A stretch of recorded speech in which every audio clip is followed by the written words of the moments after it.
que je me suis dit, on va essayer les règles que m'a enseigné mon père, je vais les appliquer maintenant à l'électricité, au cancer, quand je m'aperçois que plusieurs cas de cancer se produisent dans les mêmes villes, au même endroit. D'accord.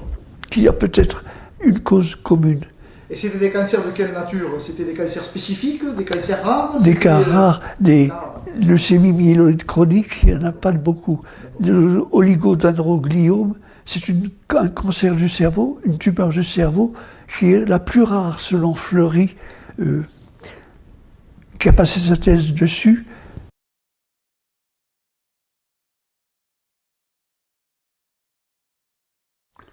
Allez, c'est parfait, comme ça on va venir au docteur. Ici. Mon deuxième essai. Allez, sinon, non, mais on continue, allez-y. On va parler du professeur, mais après, qu'est-ce qui vous a fait avoir cette intuition que... Ben, peut-être que je me suis dit, on va essayer les règles que m'a enseigné mon père, je vais les appliquer maintenant à l'électricité, au cancer, quand je m'aperçois que plusieurs cas de cancer se produisent dans les mêmes villes, au même endroit. D'accord. Qu'il y a peut-être une cause commune. Et c'était des cancers de quelle nature? C'était des cancers spécifiques, des cancers rares? Des cas rares, des leucémies myéloïdes chroniques, il n'y en a pas beaucoup.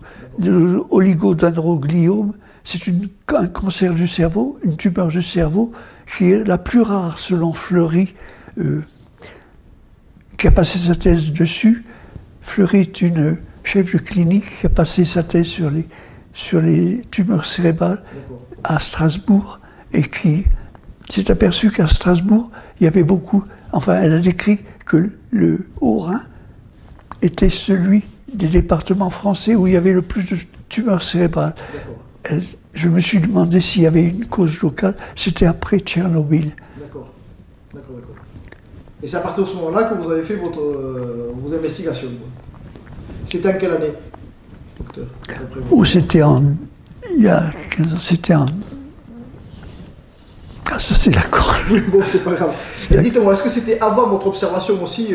J'ai vu dans votre livre quelque chose qui m'a vraiment touché, c'est que vous étiez, je pense, le seul à avoir dit que lorsqu'on faisait un IRM, on avait notre taux de fer qui était modifié dans la composition sanguine. Expliquez-nous vraiment cette observation que vous avez faite. C'était une observation unique et probablement un hasard.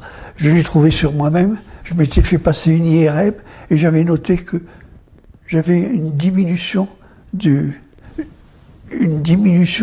fer sanguin. Après avoir fait l'IRM? Après avoir fait l'IRM. Et que ça revenait le tout à la normale au 3e jour. C'était quelque chose de très rapide, très transitoire qui ne s'est pas reproduit après. Donc je l'ai fait contrôler par un chef de service parisien qui m'a dit non, il n'y a pas de... Sur 50 cas d'IRM, il n'y a pas d'inversion de formule sanguine, il n'y a pas de trouble du fer, de sidérémie. Voilà. Et alors à partir de ce moment-là, je me suis mis à faire... Je me suis trouvé une liste de un des médecins qui m'avait aidé particulièrement, le professeur hématologue à côté de Paris, de Colombes, m'avait suivi dans mes recherches et avait trouvé que j'étais discret, donc il a accepté de me donner un truc extraordinaire. Il m'a donné 275 malades morts dans son service de cancer du sang entre 1974 et 1984.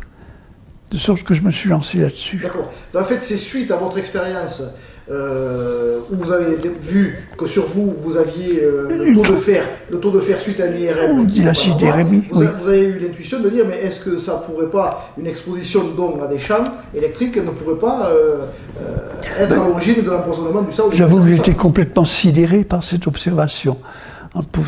Mais elle était mal rédigée, je l'avais envoyée au directeur du service d'études médicales d'EDF, qui m'avait répondu, vous avez fait une observation primaire, une princeps, et ça m'intéresse. Mais qui le sait en France, ça, aujourd'hui, que le taux de fer est modifié? Non, mais il n'est pas modifié, justement, il ne faut pas dire ça, parce que je ne peux pas le dire, parce que les gens le traduisent mal. Vous voyez, vous venez de faire... D'accord, alors c'est quoi la vérité? Il faut dire quoi, alors? Il y a rien du tout, mais il y a des effets, peut-être, des effets. Peut-être il y a des effets. Donc je suis allé, à ce moment-là, je suis allé avec cette liste de ce patron de 275 cas de décès dans la région parisienne. C'était intéressant parce qu'on voyait que certaines villes, par exemple, il y avait plusieurs cas dans une ville et au contraire dans d'autres il n'y en avait pas. Je n'allais pas dans les autres villes, j'allais que là où il y avait des malades. D'accord. Et alors votre observation, quelle a été? Alors faites-nous part. Eh bien, c'est que de m'apercevoir que sur certains des poteaux, la première observation que j'ai faite, ça a été une chose.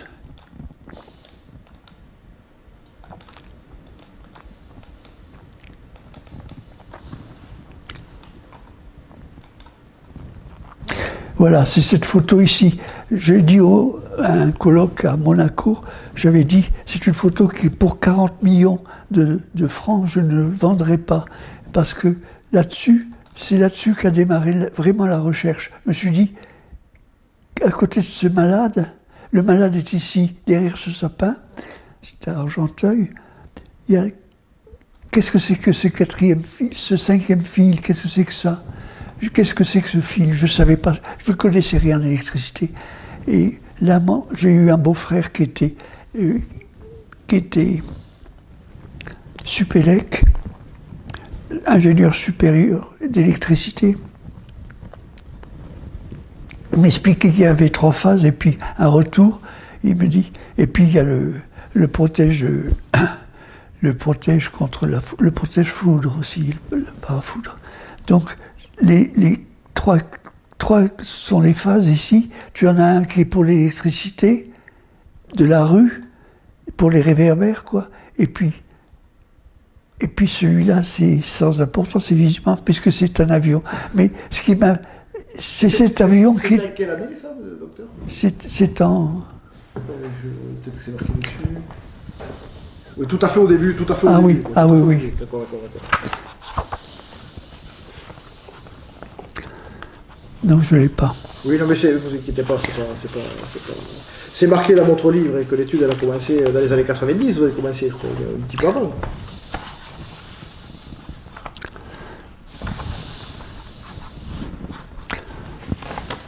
Voilà, au début, voilà comment on éloignait les gens trop curieux de ça. Le prix de cette journée, la journée c'était 3000 francs en 1998. En 1998, voilà. Et les 2 jours coûtaient 6000 francs. Qu'est-ce que vous voulez qu'un particulier puisse se payer? Même un type intéressé comme moi, je ne peux pas payer 6000 francs pour ce truc. Bon, là, ils m'ont fait cadeau parce qu'évidemment, j'ai exposé à cette... Ça a été la première fois que j'ai pu exposer mes idées. Sur un colloque sur l'électromagnétisme et l'écologie en 1998, ça coûtait 6000 francs. C'était... Merci de nous montrer ça, hein, parce que c'est... C'était organisé par l'UIMM, l'Union internationale des industries métallurgiques et minières. Oui, d'accord. Visiblement, il vous est intimidé. Et Annie Gilibre était là à ce colloque, et elle s'est dit, oh, voilà un type qui est intéressant dans tout le truc de photo. Regardez. Annie Gilibre, qui, je le rappelle, a participé en tant que scientifique à l'élaboration de cet ouvrage majeur que j'invite vraiment les gens à au plus vite se procurer pour comprendre un peu les enjeux et surtout s'il y a des mamans qui prennent vraiment conscience qu'il y a le principe de précaution qui doit vraiment être mis en œuvre très vite. Voilà. Dans ce livre, il y avait toutes les données qu'elle connaissait déjà, qui ne lui apprenaient rien du tout de nouveau, mais qui étaient compliquées. Oui. Je ne sais pas si on peut le lire là, ici. Si, on le voit un petit peu, les actions. Oui, mais moi je vous mets un peu. Si je peux zoomer. Oui, oui, avec sa zone. Oui, vous pouvez le montrer. Bon. Donc j'ai fini ici. Je ne sais plus où j'en suis là. Alors, votre poteau, voilà, vous étiez au premier poteau. Alors ce poteau, qu'est-ce qu'il représente en fait? Ce poteau représente un passage de 4 fils à un seul câble fait des 4 torsadés sur une âme d'acier. Sur une âme d'acier. Ça c'est intéressant parce que pour un Ingénium c'est très important parce que 4 fils électriques, 3 phases qui passent autour d'une âme électrique, il faut le signaler. Bon, alors voilà, vous voyez ici, ceci représente le champ magnétique qui est courbe, qui peut être au niveau de ce poteau, forme un point d'interrogation. Donc la partie courbe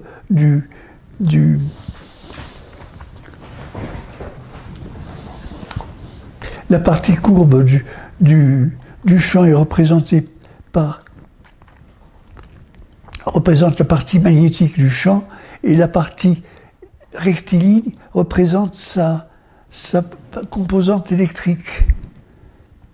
Alors dites-nous, est-ce que c'est une configuration de poteau que vous avez trouvée systématique dans les environs des habitations des gens atteints de leucémie chronique. Leucémie myéloïde chronique. À chaque fois, c'est ce type de poteau-là? À chaque fois, par hasard, c'était à chaque fois, parce qu'en fait, c'est sur différents... Ça peut être sur d'autres poteaux, on le verra. Je me suis organisé. Mais par bonheur, pour moi, j'ai trouvé les 4 fois le même. Je me suis dit, la 4e fois, je ne l'avais pas trouvé. J'avais trouvé qu'il n'y avait pas de fil électrique. Je me suis dit, bon ben, j'ai foiré.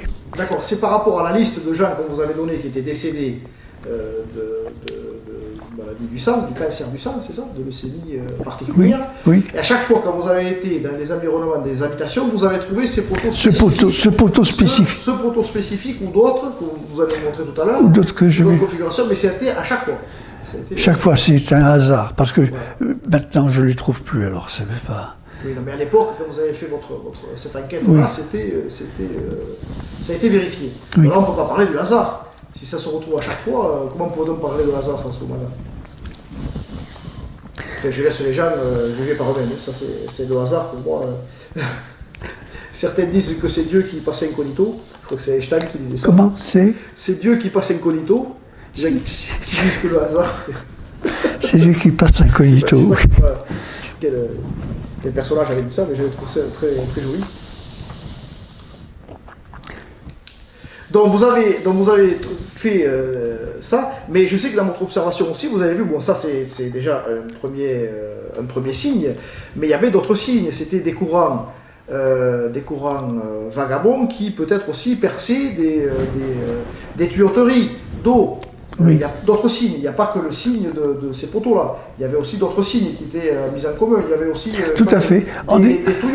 Des touillas qui étaient cramées, vous voyez qu'on appelle ça des clôtures de cyprès de l'Island 6. Voilà, les cyprès de l'Island qui sont très sensibles donc, au courant ils doivent être, je ne sais pas s'ils sont très sensibles, en tout cas, ils roussissent près des.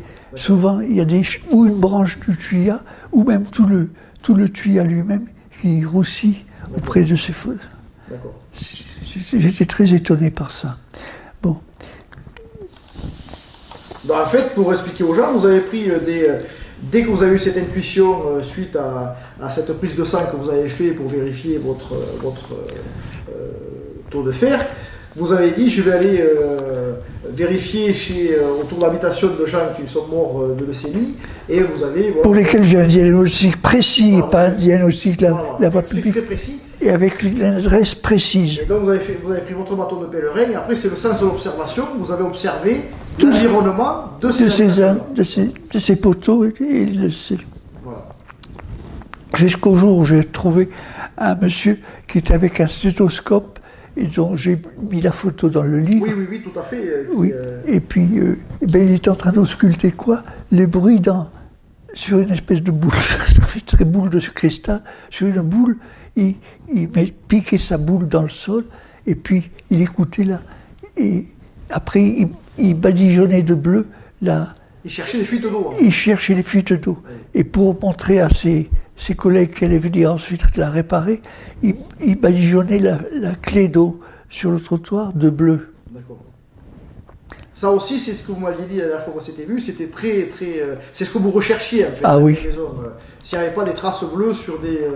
sur le poteau, sur la route, sur le trottoir. Là où il y avait parce que sur la route, c'était écrasé par les camions. Sur les trottoirs, s'il n'y avait pas des marques bleues, oui, qui indiqueraient qu'il y a une fuite d'eau, et donc ça, je crois que c'est des marques bleues qu'ils font pour les équipes, pour de réparation, quoi. Oui. C'est pour indiquer les endroits aux gens pour réparer les fuites, quoi, en fait.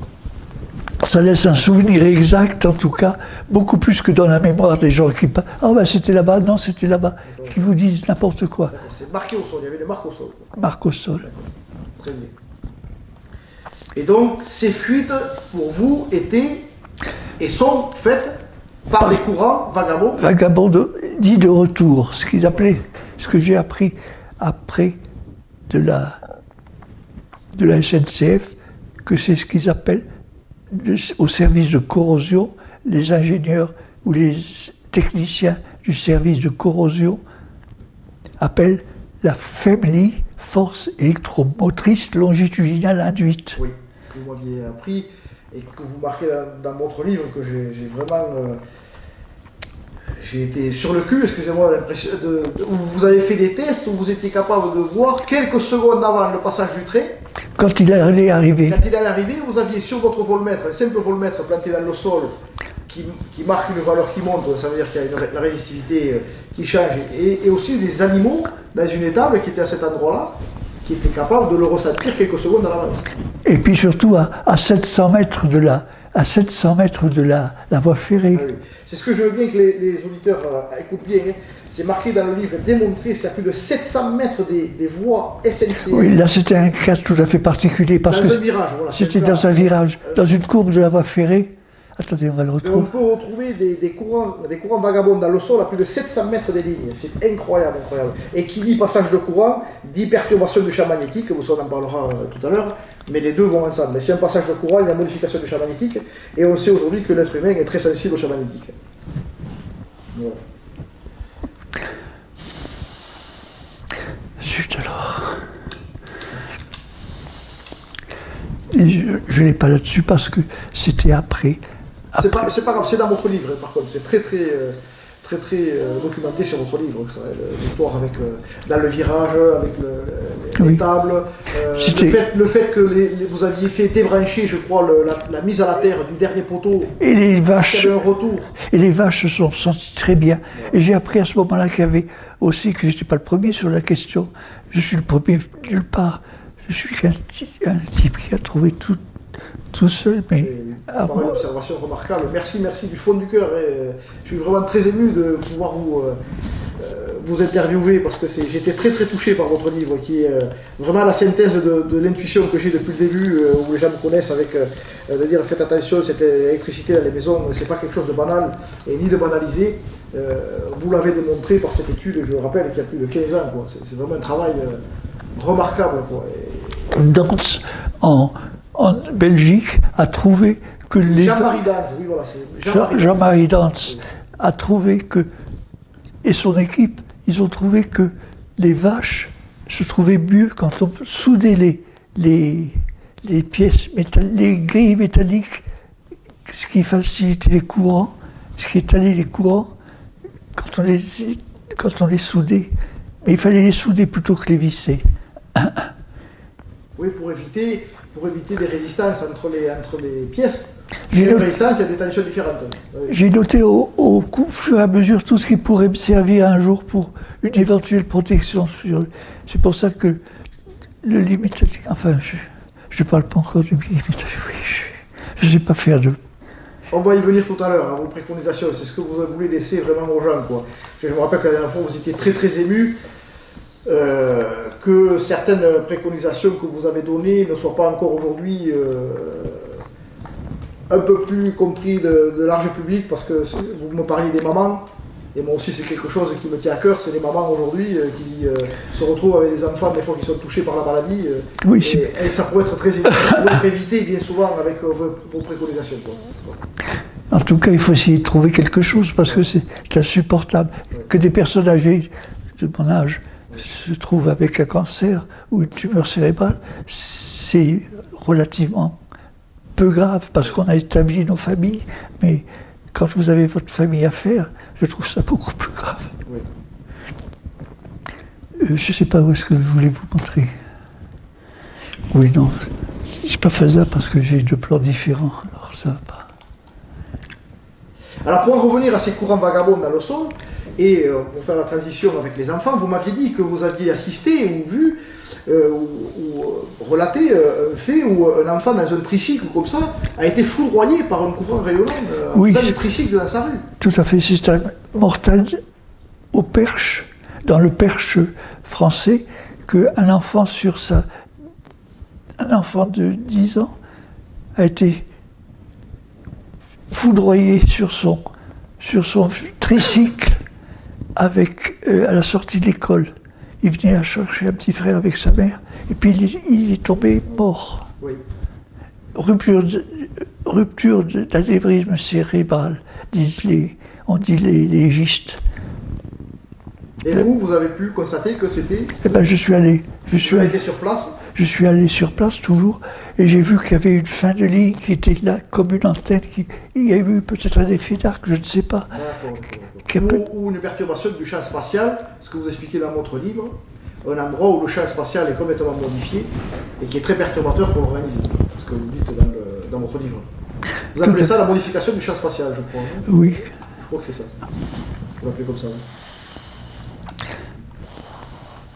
Alors ça, c'est rare que sur le champ même, les personnes se tombent. Oui.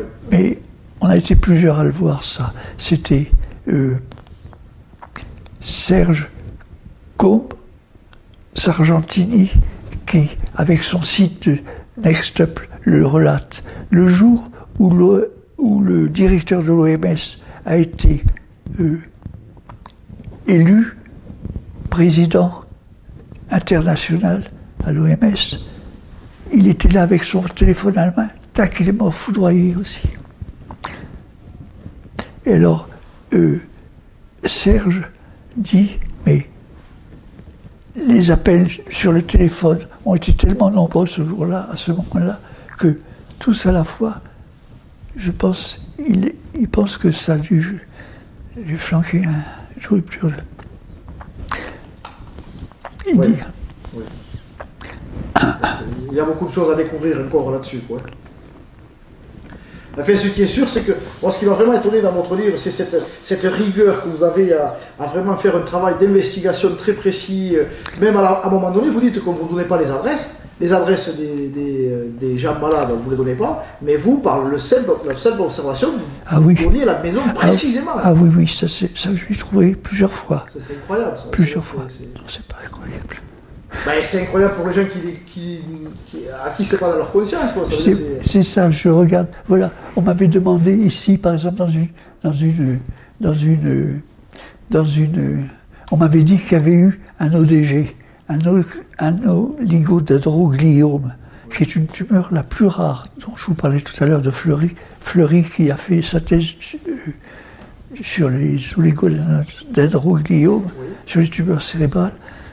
Il disait que c'était la plus rare.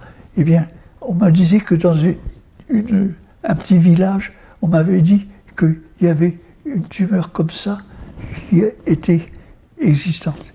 Eh bien, je suis allé dans ce village, j'ai regardé tous les poteaux un peu, et celui-là, la fin de la ligne se voit bien, là-dessus.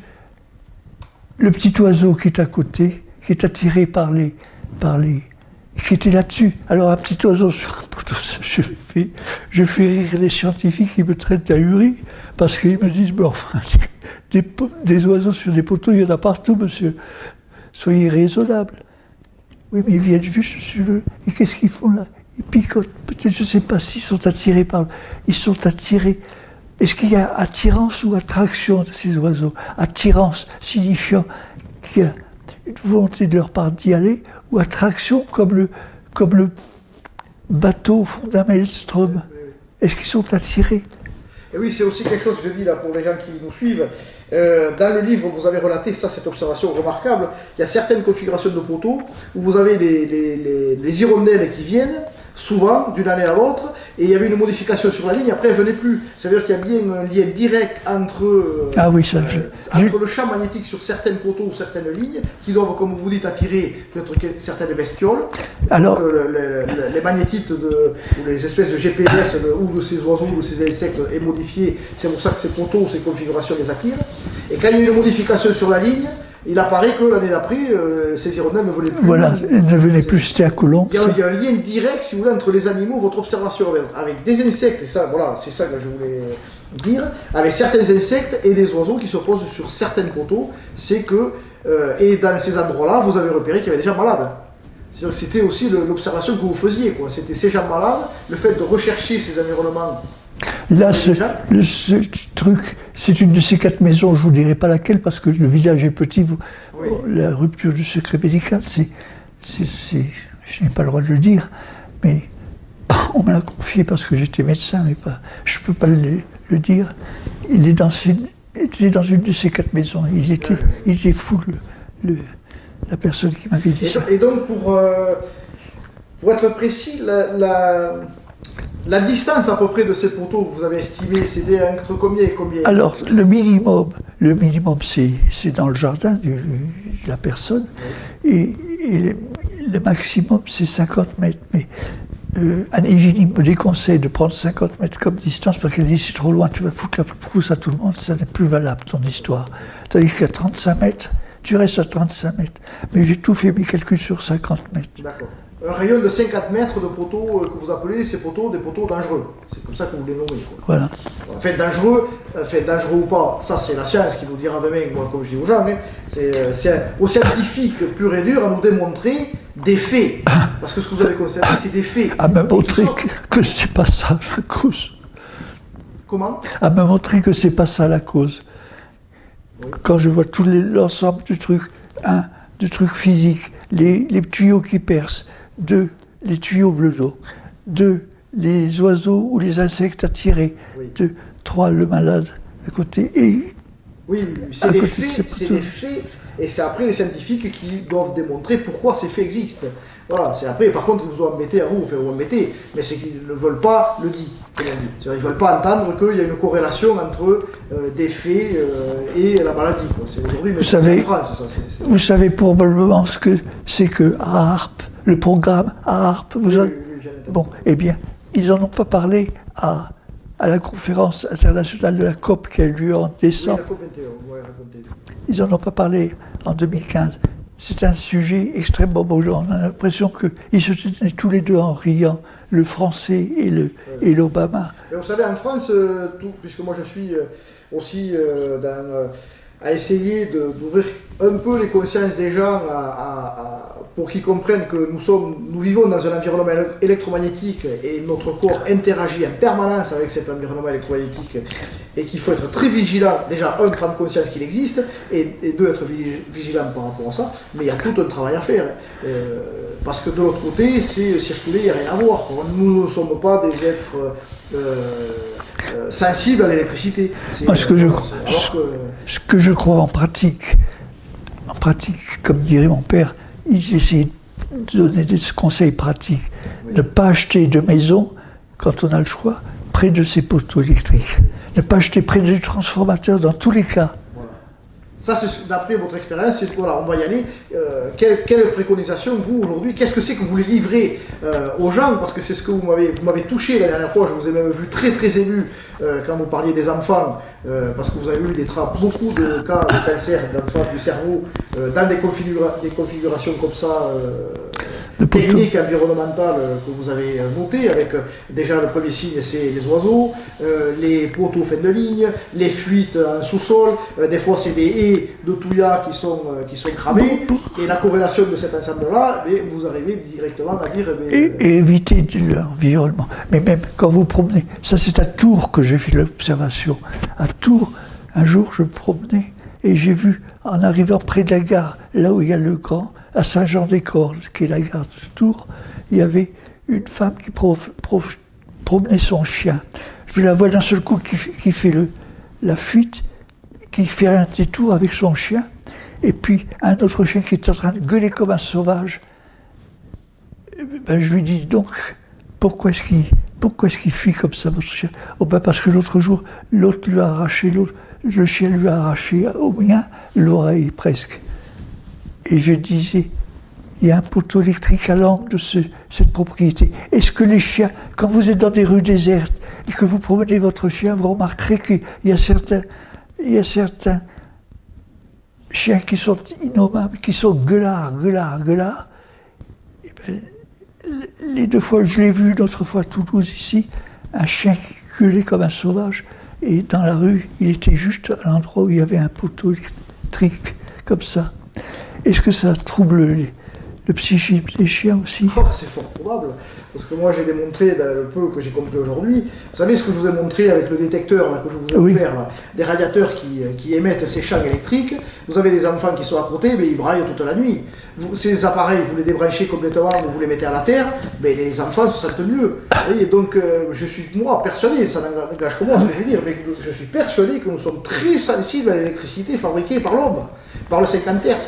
Mais au-delà de ce qu'on connaît aujourd'hui. Oui. Voilà. Alors bien sûr, il n'y a jamais eu d'études. Alors si, les études qui sont faites, c'est pour nous rassurer tout le temps, pour dire circuler, il n'y a rien à voir. Consommer sans réfléchir, parce que c'est ça, en fait. Il faut que l'être humain, il est né pour consommer sans remettre en cause le monde dans lequel il vit. Moi, j'invite les gens à se poser des questions quand même, parce que c'est... Voilà. Alors les autres poteaux, bon ben ça c'est facile, c'est un poteau de début de ligne, vous voyez. La remontée du transfo, l'anti-larmier contre l'alarme, pour que la pluie n'aille pas se mettre dans la gaine, il remonte avec une crosse comme ça, et la ligne qui part. Ici, alors ça c'était le Ruse qui m'avait dit, ben ça près de ces... Le Ruse est un des grands physiciens qui s'est intéressé à cette question depuis 15 ans, une quinzaine d'années aussi. Ça, c'est un poteau que vous appelez de type 3, en fait. Type 3 et type 4. Type 3, c'est le début de ligne, et type 4, c'est le poteau qui porte un boîtier en métal, non pas en métal, mais un boîtier attendez, il le porte en plastique ici, mais le trouble est très fort quand le boîtier... Le boîtier est en fer. Voilà. Après ça, oui, les types 5, vous avez les 2 fins de ligne qui arrivent. 2 fins de ligne, alors là, j'étais surpris. J'ai trouvé ce poteau de 2 fins de ligne, il est dans mon bouquin, devant la maison d'un garçon de 23 ans qui venait de décéder d'une tumeur cérébrale l'année d'avant. Mais c'est tellement régulier comme poteau il a fallu que je passe 4 fois devant, parce que les bouts étaient juste dans le prolongement l'un de l'autre. Il faut vraiment le voir, s'arrêter pour le voir. Je me suis arrêté pour le voir, et je me suis aperçu que je voyais un transformateur au bout de ligne de l'autre côté, et puis de l'autre côté, ici aussi, je trouvais un transformateur. Je dis, mais ça ne se fait pas ça, 2 lignes ne peuvent pas s'arrêter. Elles n'injectent pas toutes les 2, il doit y avoir une rupture de ligne. Je l'ai cherché, je l'ai trouvé. Ça, c'était invisible, voilà. Alors voilà, vous avez ici, en résumé, le poteau de début de ligne, le transformateur, le poteau normal, poteau régulier, pas de problème, poteau de type 1. Mais c'est un schéma qui est disponible sur votre livre, ça, je crois. Oui, oui. Il n'y a pas les couleurs dessus, mais... Oui, d'accord. Bon, tout est expliqué, quoi. Oui. C'est vraiment incroyable que, je vous dis, la vie est extraordinaire. Je remercie le ciel que cette scientifique Annie Gilivre m'ait donné ce livre, m'ait offert ce livre, que je puisse faire connaître ce travail. Voilà, je fais le colibri, comme on dit, c'est ma part à moi, mais tout le mérite vous revient, docteur, c'est vraiment incroyable ce que vous avez fait, quoi. C'est vraiment incroyable. Après, les gens sont libres de croire ou pas croire. Déjà, ça, c'est pas de la croyance, c'est de l'évidence. Non, mais ce qu'il y a, c'est qu'on peut faire sans grande dépense d'argent, comment dit-on, sans grande dépense d'argent, sans, Oui, sans trop de frais. sans trop de frais, oui. juste en évitant de se mettre à côté de ces poteaux, parce qu'on est embêté avec toujours la crainte, toute la vie qu'il y a. Et les transformateurs aussi, mais ce que vous disiez, de plus en plus, ils les cachent, les transformateurs aujourd'hui, on ne sait pas trop où ils sont dans des... Non, ça c'est toujours caché, les transformateurs. Au début, ils étaient officiels. Les transformateurs anciens ressemblaient à des véritables tours de phare, avec des créneaux, Oui, il y avait des espèces d'assiettes vertes même, où il y avait les câbles qui rentraient dedans, le 20 000 qui rentrait dedans. Voilà, avec des maintenant isolateurs verts. c'est fini, maintenant. Donc ce qui cache, c'est les faiseurs de parasites. Qu'est-ce qui se passe là? Pourquoi je ne vois plus celle-là?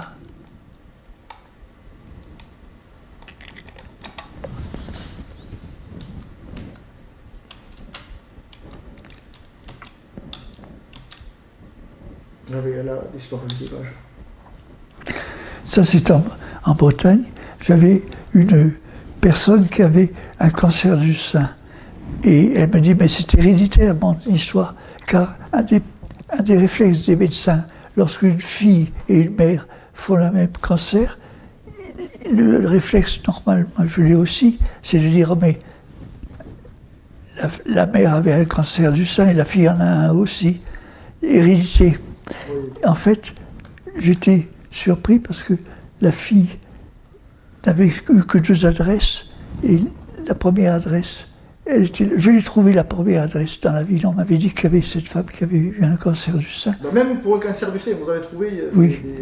Ben, j'ai trouvé, regardez, j'ai trouvé ce poteau qui venait d'une rue à côté et qui n'était pas dans la rue même, mais il arrivait par le biais du retour à 30 mètres de chez elle, à peu près 35 mètres. Et c'est un poteau de type 5 que vous avez... De type 5, voilà. Type 5, vous marquez dans votre... Alors je lui ai dit, mais madame, est-ce que je pourrais aller chez votre père pour voir s'il n'y a pas par hasard le même type de poteau? Elle m'a amené chez son père, qui était à 15 de kilomètres là, en voiture. Et voilà ce que j'ai trouvé. La chambre du père était ici, et cette fois de poteau était ici, Ah oui. de l'autre côté de la rue. Et qu'est-ce que je prouve maintenant? Oui. Mais, comme vous disiez, je ne sais pas qui c'est qui racontait ça. Il y a la génétique et l'épigénétique. La génétique, c'est la balle dans le pistolet, mais l'épigénétique, qui est dans l'environnement, peut-être aussi, c'est le doigt sur la gâchette. Donc il faut qu'il y ait une corrélation des deux. Alors peut-être, vous voyez, quand vous parlez de l'hérédité, moi je veux bien l'hérédité, c'est peut-être la génétique, on vient avec ce qu'on est, mais l'environnement va peut-être déclencher l'hérédité. Vous voyez ce que je veux dire? Ce que je crois aujourd'hui fondamentalement, c'est que c'est une corrélation des deux choses. Et plus sûrement, je n'affirme pas que l'électricité soit tout, mais il y a beaucoup, certainement. Oui. Et par exemple, l'empoisonnement environnemental par les déchets. J'ai trouvé que dans une ville où on a accusé les appareils à brûler, comment ça s'appelle, un stérilisateur, Oui. un incinérateur. L'incinérateur, oui. L'incinérateur. Un incinérateur était responsable. On a accusé l'incinérateur d'être responsable. Oui, mais à 5 km de l'incinérateur, c'était quand même gros. Petite ville de province. Oui. Quand je suis arrivé, j'ai trouvé la personne qui avait... Oui, on accuse un incinérateur et vous aviez été refaire une investigation et vous avez trouvé des poteaux. Autour des poteaux, c'était déclenché finalement par les poteaux. L'incinérateur certainement avait une cause. Est-ce que ça met en miettes les petites particules sales de l'incinérateur, la dioxine, etc. Est-ce que ça le met en miettes? Oui, pourquoi est-ce que ça serait peut-être pas plus simple que ça? Est-ce que ça ne mettrait pas le corps en faiblesse telle que la moindre chose qui vient de l'agresser, il est plus capable de peut-être comme la diminution, combattre... la diminution de poids, par exemple, fait que... Oui, que vous êtes faible, vous n'avez plus du tout c'est bête ce que je veux dire, mais quand on est en situation de faiblesse, on n'a pas l'énergie suffisante pour se réparer ou pour se guérir. Et peut-être que moi, c'est ce que je dis au départ, c'est que moi l'électricité pour moi c'est sûr, c'est quelque chose qui nous met en stress, qui met le corps en stress et qui l'affaiblit. Et alors après, chacun, on va développer telle ou telle pathologie ou pas, mais pour moi c'est un stress majeur, l'électricité. Ça je l'ai déjà dit dans votre vidéo, je le dis encore face à la caméra. Je ne pense pas que c'est la cause de toutes les maladies qu'on a, mais ce qui est sûr c'est que ça n'aide pas le corps à se régénérer, à se réparer. Et c'est pour ça que je vous en ai fait part la dernière fois, que j'ai inventé un système pour couper l'électricité la nuit. Ah oui, ça c'est très bien. Ça c'est vraiment, vous voyez, ça aussi c'est... Mais comment ça s'appelle? C'est un détecteur de champ. Détecteur de champ. Juste pour... Où est-ce qu'on peut l'acheter? Et sur le site, là, les pieds à la terre, ce que je vous ai dit tout à l'heure, là, sur notre site de l'association. Mais c'est surtout aussi ce que je vous avais dit, ce que j'ai fabriqué et inventé. C'est... voilà, vous avez pu prendre conscience que là, vous êtes dans un environnement... mais la lampe, on l'a branchée comme il faut. Bon, ça, c'est un aparté. Vous vous rappelez, la dernière fois, on l'avait mis comme il faut. Oui. Mais c'est surtout que voilà, je vais proposer aux gens un système à mettre au tableau électrique pour couper le courant la nuit, court-circuiter toutes les boucles. Enfin, vraiment, parce qu'on n'a pas besoin, en plus, la nuit, d'électricité. Il faudrait apprendre à consommer différemment. Et puis moi, voilà, c'est par rapport à vos lectures, j'avais aussi, on en avait parlé, l'autre parrain de l'association qui est Jean-Pierre Masqui, qui a fait lui aussi à son niveau, il avait fait un travail remarquable avec les liens entre la sclérose en plaques et l'électricité. Je pense que le principe de précaution, surtout s'il y a des mamans qui nous écoutent, c'est on n'a pas besoin d'être irradié la nuit ou d'être exposé à des champs électriques comme ça. Donc le mieux c'est de couper... On est allés ensemble au colloque international de Budapest. Tous les deux avec Jean-Pierre Masqui, vous avez plusieurs autres que Masqui. Mais il y avait Masqui, il y avait... Ah, je suis... Vous me procurez une joie de vivre ce que je suis en train de vivre, docteur, vous ne pouvez pas vous imaginer, parce que c'était cette intuition profonde que j'avais par rapport à ces troubles de santé et l'électricité domestique. Voilà, ici, le xylocope, donc. Ah oui, cet insecte particulier que vous avez. Xyloscopos veut dire coupeur de bois, en grec, et c'était un hyménoptère qui se déplace selon le champ magnétique.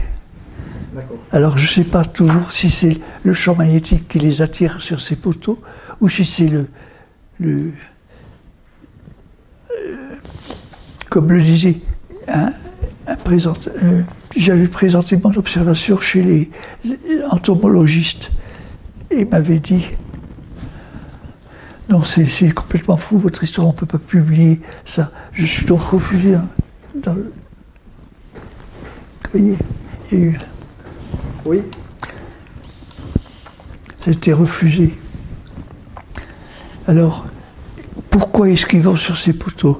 Ça peut être soit le champ magnétique, soit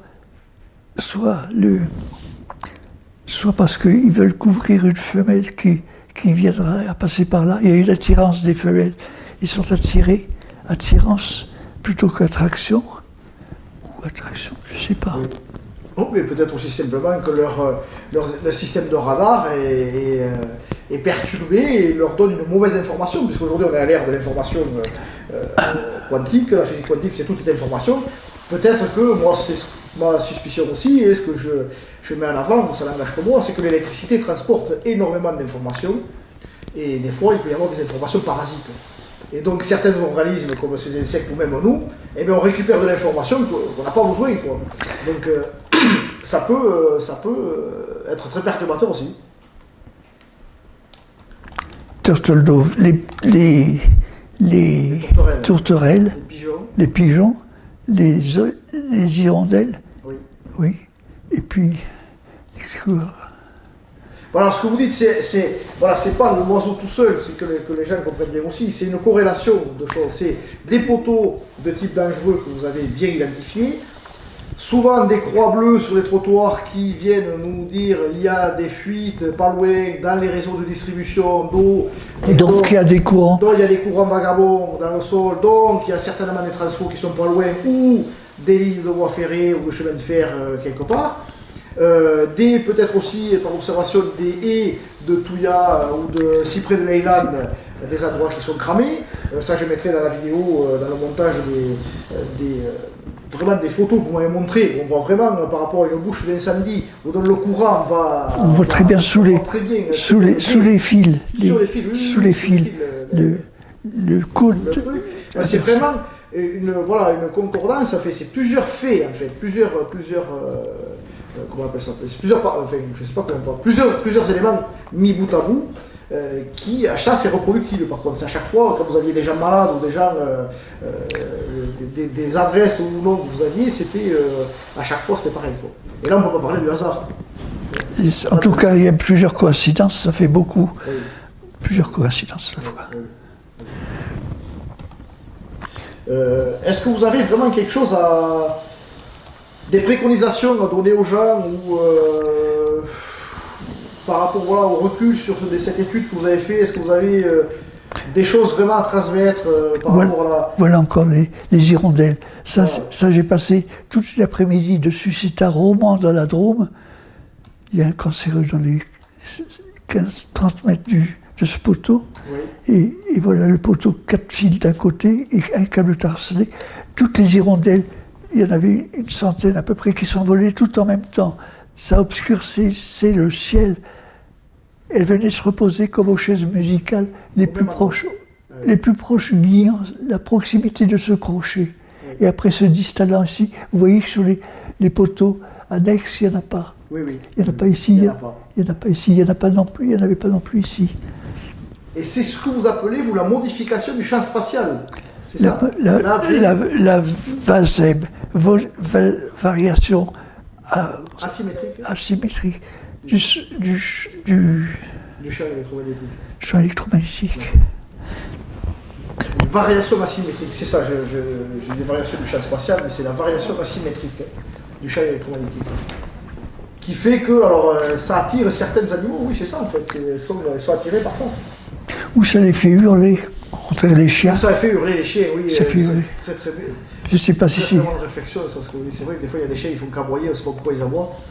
C'est quelque chose que vous avez remarqué, ça ne me serait pas venu moi à l'esprit de suite, mais c'est d'une évidence, quand on a compris un peu, c'est bien quelque chose qui perturbe l'animal, quoi. C'est comme les vaches que vous disiez dans l'étable qui étaient proches du TGV, qui quelques minutes ou quelques secondes avant, quelques minutes avant même, je crois, non? Non, c'est... Des secondes, je sais pas. Quelques minutes avant. Quelques minutes avant que le train passe, elles avaient déjà ressenti l'effet du courant, puisque le courant devance le train, évidemment, puisqu'il est beaucoup... il est poussé par le... Oui, mais il est consommé à 1 km, il retourne... Parce que ça, c'est un précepte aussi dans l'électricité, que j'ai déjà dit dans notre vidéo, c'est les électrons, leur seul but, c'est de retrouver la source qui leur a donné naissance. C'est à chaque fois, ce qui les fabrique, il faut qu'ils retrouvent en fait l'origine de là où ils ont été fabriqués.